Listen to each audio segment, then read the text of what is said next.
महावीर की भुवन भास्कर को गुरु दक्षिणा।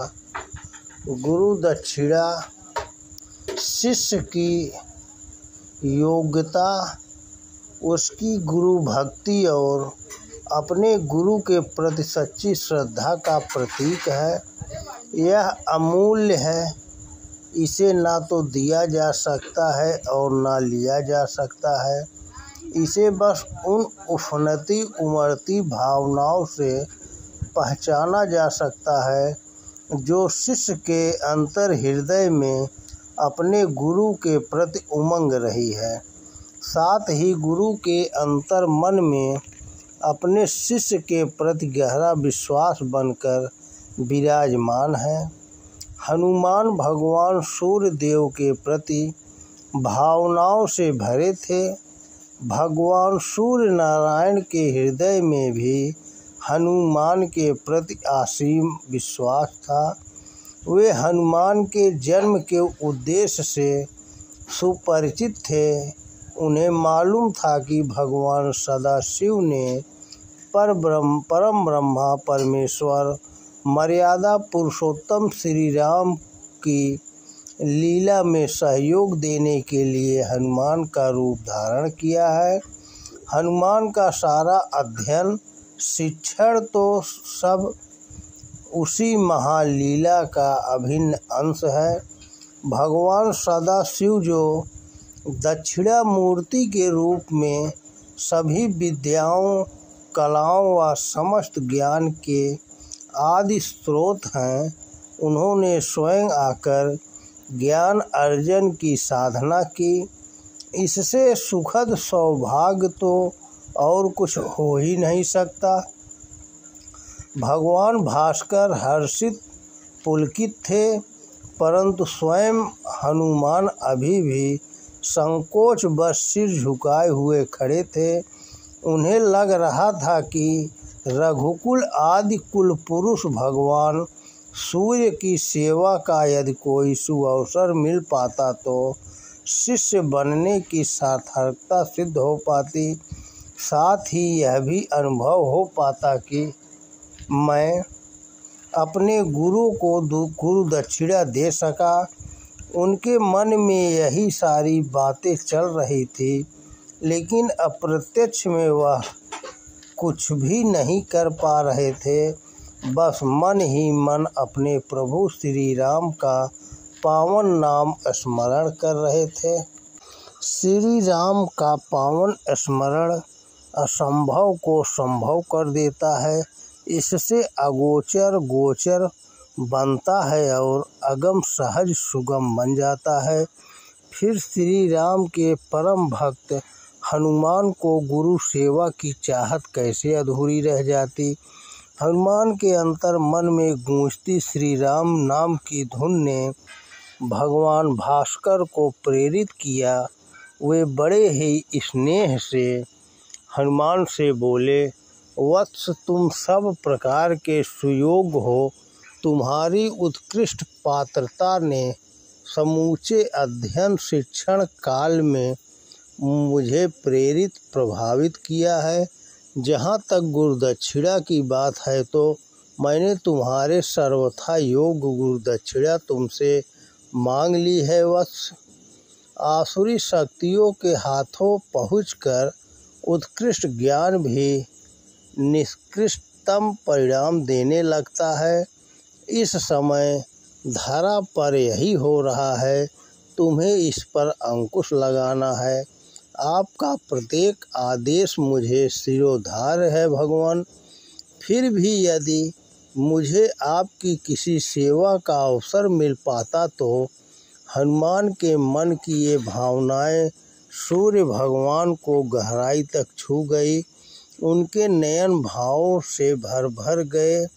वे बोले, वत्स तुम्हारी विनम्रता, सदाशयता, सहनशीलता, सेवा परायणता भविष्य में लोक के लिए उदाहरण बनेगी। मुझे तुम्हारी भावनाओं का ज्ञान है। इन भावनाओं का ध्यान रखते हुए मैं तुम्हें अपना सर्वथा निजी काम सौंपना चाहता हूँ।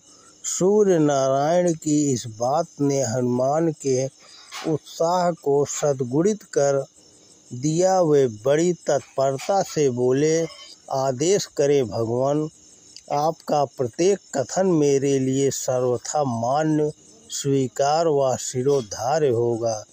मुझे संपूर्ण विश्वास है पुत्र। भगवान सूर्य ने सौम्य स्वर में कहा। इसके बाद वे बोले, वत्स, तुम्हें तो मर्यादा पुरुषोत्तम श्री राम के कार्य या उनकी अवतार लीला का ज्ञान है। तुम्हें यह भी पता है कि प्रभु श्री राम के कार्य में सहयोग देने के लिए समस्त देवों ने रीछ व बानर बनकर जन्म लिया है। ब्रह्मदेव स्वयं एक अंश से जामवंत बनकर धरा पर विचरण कर रहे हैं। देव शिल्पी विश्वकर्मा के अंश से नल व नील का जन्म हुआ है। इसी तरह अन्य देवतागण भी भगवान श्री राम की पावन लीला में सहयोग देने के लिए इस समय किसी न किसी रूप में धरती पर विचरण कर रहे हैं। बस प्रतीक्षा है तो केवल उचित समय की, जब मर्यादा पुरुषोत्तम श्री राम उनका अपने कार्य के लिए आह्वान करेंगे। इसी क्रम में मैंने भी अपने एक अंश से धरती पर वानर रूप में जन्म लिया है। भगवान भुवन भास्कर की इन सभी बातों को हनुमान बड़े ही ध्यान से सुन रहे थे। उनका प्रयास था कि सूर्य देव के कथन का निहितार्थ धारण व ग्रहण कर सकें। उधर सूर्य भगवान कह रहे थे, वत्स, मेरा जन्म सुग्रीव के रूप में हुआ है। यह सुग्रीव मेरे अंश से उत्पन्न होने के साथ वानर राज बाली का भाई है। अभी तो दोनों भाइयों में परस्पर प्रगाढ़ प्रेम है। सुग्रीव अपने बड़े भाई बाली को पिता की तरह मान सम्मान देता है। बाली का भी सुग्रीव पर अपार प्रेम है। सुग्रीव का बड़ा भाई बाली महाबलवान है, वीर है। उसने अपनी कठिन साधना से अनेकों दुष्कर वरदान प्राप्त किए हैं। वानर राज बाली में अनेक गुण होने के बावजूद उसका अहंकार उसे जब तब गुमराह करता रहता है। चाटुकार चापलूस उसे जब तक पथभ्रमित एवं दिशाहीन करते रहते हैं। जिससे भी उसकी प्रशंसा की, उसे ही वह अपना सगा मान लेता है। बल और वरदान का अहंकार उसे सच सुनने समझने नहीं देता। अपने इसी अहंकार के कारण उसने दशानन रावण को अपना मित्र मान लिया है। रावण की चाटुकारिता ने उसे बुरी तरह से सम्मोहित कर रखा है। उसे लगता है कि अनेकों बार उससे पराजित हो चुका रावण भला उसका क्या बिगाड़ लेगा, जबकि साथ सत्य भिन्न है। दशानन रावण की चाटुकारिता सर्वथा छल है। वह तो अपनी कुटिल कलुषित दुर्भिसंधियों में लगा हुआ है। वानर राज बाली इस सच से इतने बेखबर हैं कि वह इस बारे में कुछ भी सुनना, मानना अथवा जानना नहीं चाहते। इसके विपरीत रावण की अति सावधान होकर अपनी चालें चल रहा है। बाली के पास जितना अधिक बल है, रावण के पास उतना ही अधिक छल। वह चाहता है कि परस्पर अति प्रेम करने वाले बाली एवं सुग्रीव के बीच वैमनस्य व विग्रह हो जाए। वह उनमें फूट डालना चाहता है। अभी तो वह अपने इस प्रयास में सफल नहीं है, परंतु भविष्य में क्या होगा कुछ नहीं कहा जा सकता। बाली की प्रकृति एवं रावण की प्रवृत्ति मिलकर भविष्य में दोनों भाइयों के बीच महासंकट पैदा कर सकती है। सुग्रीव सौम्य है, शिष्ट है, अपने बड़े भाई के भक्त है, जबकि बाली बल के मद में उन्मत्त भावनाओं को कोई महत्व नहीं देता है। वह जिससे भी शत्रुता करता है उसे या तो झुका देता है अथवा उसे मिटा देता है। दशानन रावण जिस तीव्रता से प्रयत्नशील है उसके परिणाम देखते हुए सुग्रीव का जीवन संकट में पड़ने के आसार हैं। सवाल सुग्रीव के जीवन का नहीं है बल्कि उस महत्वपूर्ण उद्देश्य का है जिसके लिए सुग्रीव ने जन्म लिया है।